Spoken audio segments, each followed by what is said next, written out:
statue inside it, and it is the task of the sculptor to discover it. Centuries later, sculptors still chisel by those words, using techniques similar to those used by the brilliant Michelangelo so many years ago.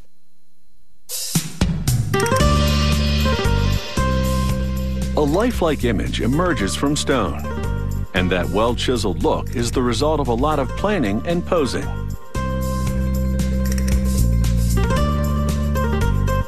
The artist first molds the subject in clay, which allows him to capture his impressions quickly.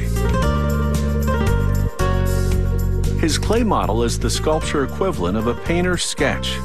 Clay also allows him to make changes that would be impossible once carved in stone.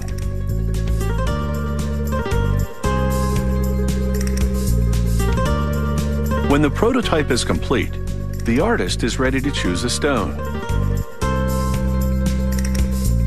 The search leads to this quarry in the hills of northern Italy, where they've been extracting white Carrara marble for centuries. A long saw on a track makes a horizontal incision in the bottom of the rock face. Once this undercut is complete, the operation moves to the top of the stone.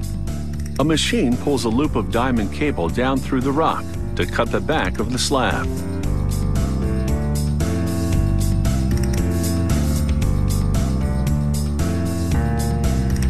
A constant spray of water cools the cable and flushes the cut.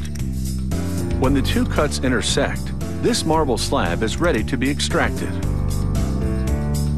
Equipment gently tips it onto a soft pile of dirt intact.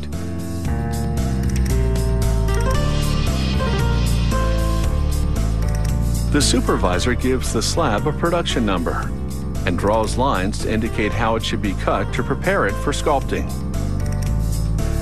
Once cut down to size, it's into the studio, where it's positioned beside a plaster version of a clay model.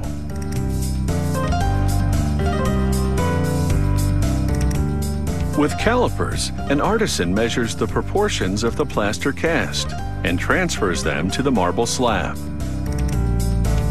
His pencil marks define the main mass and outer limits of the form that's to be sculpted.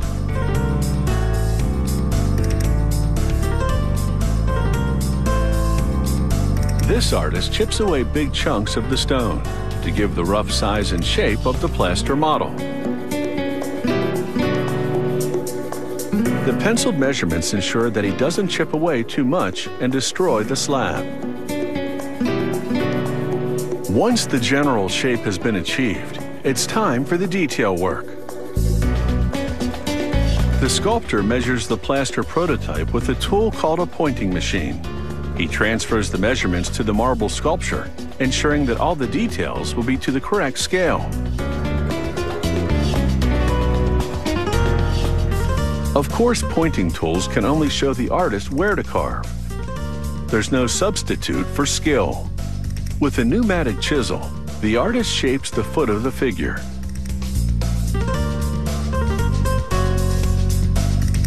Next, the artist switches to a series of rasps and files so he can shape the smaller details and eliminate any chisel marks. The fingers require a gentle approach. They're delicate and could be broken easily. It takes about 4 months for a sculpture to go from the rough form to the finished.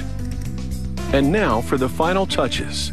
He rubs oxalic acid into the marble. This seals it and protects it from stains, but also gives the sculpture a polished look.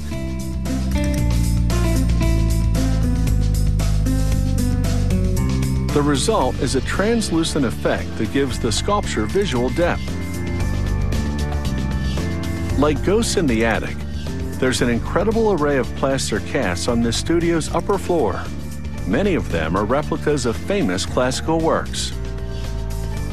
They're all on standby to serve as prototypes for sculptural reproductions. And once these images are carved in stone, they should live on forever.